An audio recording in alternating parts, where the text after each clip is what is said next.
Hi, welcome to the Gamesplainer. I'm Jeff the Gamesplainer, and today I'm gamesplaining Lucidity. In the game of Lucidity, you're just going to draw dice from the dice bag, depending on how many dice you choose along this top line. You'll return 2 to the bag, and then you'll roll the dice and do what they suggest. So the very first thing you'll need to do is decide if you want to draw 3, 4 or 5. I apologise if the camera's not picking up the numbers, but the 3 different tracks you have to choose from is 3, 5, 7, 4, 6, 8, 5, 7 or 9. So, for example, if I say 5, I will draw 5 dice from the bag. 1, 2, 3, 4, 5. I'll then choose to return 2 of them to the bag. Let's say I'll choose the red ones, and then I'll roll the other 3. Once the dice are rolled, we then place them at various locations on our board, depending on what has been rolled on it, and then decide if we want to go again. If we want to go again, we slide our little glass bead up 1, and that's onto the 7. So this time I'll draw 7 dice from the bag and roll 5. If I then wish to keep rolling after I've worked out what all those dice do, I will move it along to the 9, and I'll draw 9 and roll 7. What do the dice do? Each of the dice have at least a number 1 on them. The red die also has a number 2. These are powers. Whenever those are rolled, the numbers are rolled, you'll place them down on this power track down the bottom. Once someone's power gets up to 15, that marks the end of the game. If anyone's able to get above 15, then the highest power person wins. Notice the red had the 2 power, so that takes up 2 spaces for the 2 power. Red also has on it this marker here, which is the hunt symbol icon, and when you roll that, it will go up into that top left corner.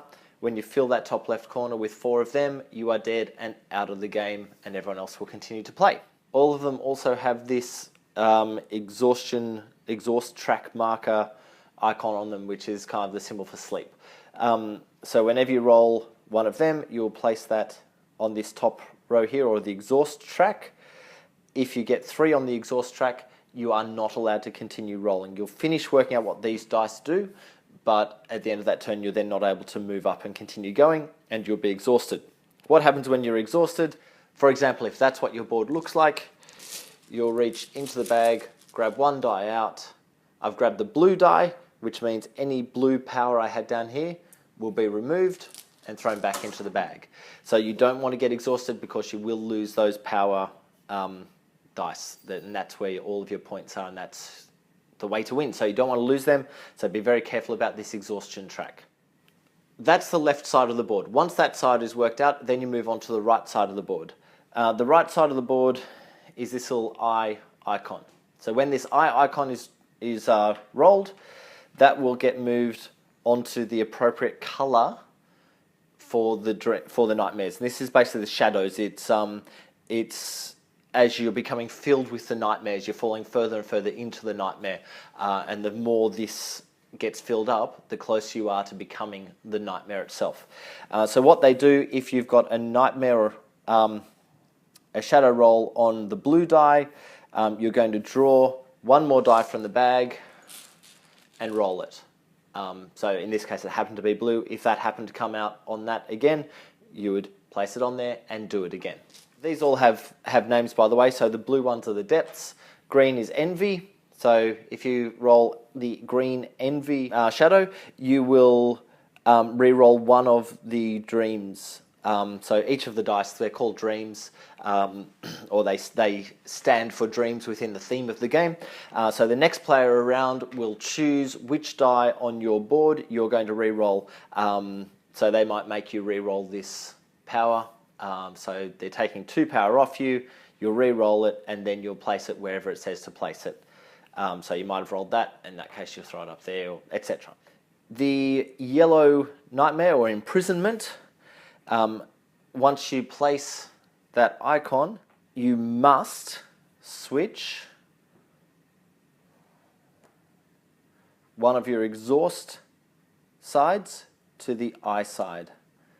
Now that's really important because at the end of your turn, when you've decided I am not going to push my luck anymore, or or I'm at the top of this track and can't roll any more dice, you have the choice of clearing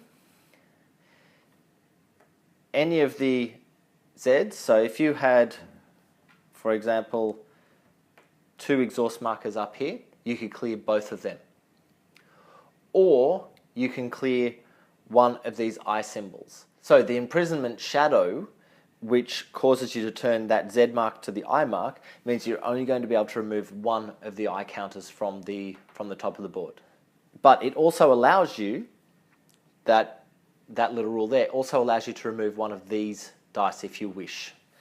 The fourth and final nightmare is the primeval fear, the red one. Now the red one is the only one that has that death marker on it, but it also has the, where's it gone? There it is, the 2 power on it. But when you roll the little eye icon for the shadow, you have a choice. What you can do is remove one of these eyes up into the death space. Now the reason you might do that, because you're thinking that suddenly puts you closer to actually being kicked out of the game, is that at the end of the turn, you might choose to remove that eye, and suddenly we've cleared some space. The other thing you're allowed to do, once you've got some power on your board, if you don't like what you've rolled, so say you've rolled a whole bunch of eyes, for example, and you don't want them, you are allowed to sacrifice any of the dice that you have any of the dreams you have in the power line to re-roll those dice. So I could sacrifice 1 blue power, that goes onto its nightmare, and I can re-roll all of the blue dice with that sacrifice of power.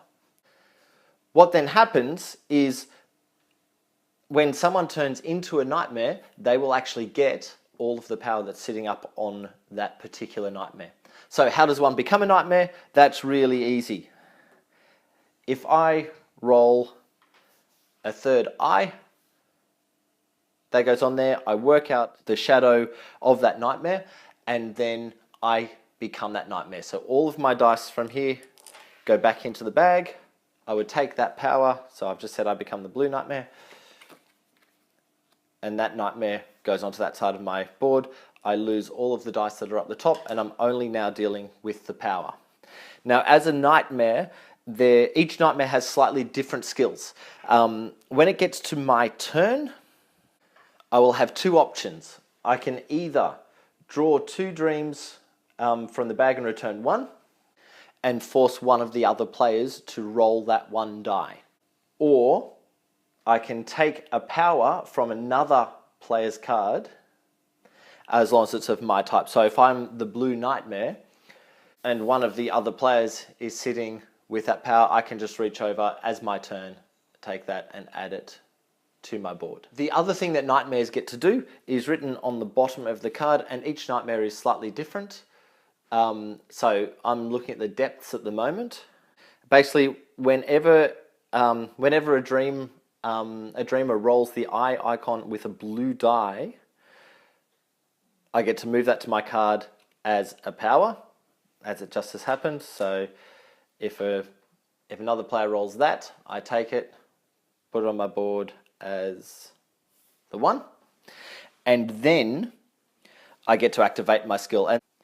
And so the depths, or the blue one, will draw 2 more dice from the bag, return 1 to the bag, and force the dreamer who rolled that die that enabled me to take the skill, force them to roll the extra die. Let's run through them really quickly. The envy, or green one, gives the dreamer, so the active player, a choice of what they're going to roll. Either they'll re-roll 1 die of this nightmare player's choice, or they'll roll 2 dice of their own choice. But if they roll 2 dice of their own choice, any power that they roll goes onto that particular nightmare's board. The yellow, or the imprisonment nightmare, once their skill is activated by a yellow die rolling, in fact, these guys when they roll either the eye or the sleep. The blue one is only the eye icon.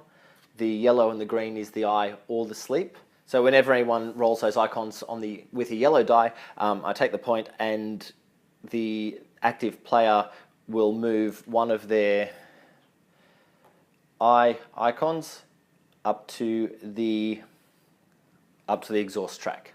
Fourth one, which is the Primeval Fear, and this one gets activated whenever there's the eye or the death icon rolled. It will become just a 1 power, not a 2 power, but the Primeval Fear will move an eye icon, so any eye icon, to that death icon space on their board. So that pushes the other players one spot closer to dying and being shoved out of the game. The game finishes when either one of the players gets their power up to or beyond 15, or when all players have become nightmares, so there's no dreamers left in the game, or when there's the last player standing because everyone else has managed to die. That's pretty much it for Lucidity. I hope that helps you get Lucidity to the table and gives you a really good idea of how the game plays. If you have any games that you wish to be gamesplained, please shoot me an email at thegamesplainer@gmail.com. If you are a publisher who wishes to have a Kickstarter Gamesplaned, also please send me an email to that same address. Follow me on Instagram or Twitter at thegamesplainer to see what games I've been playing. Subscribe to my videos to keep up to date with the games that I'm gamesplaining. And until next time, enjoy gaming.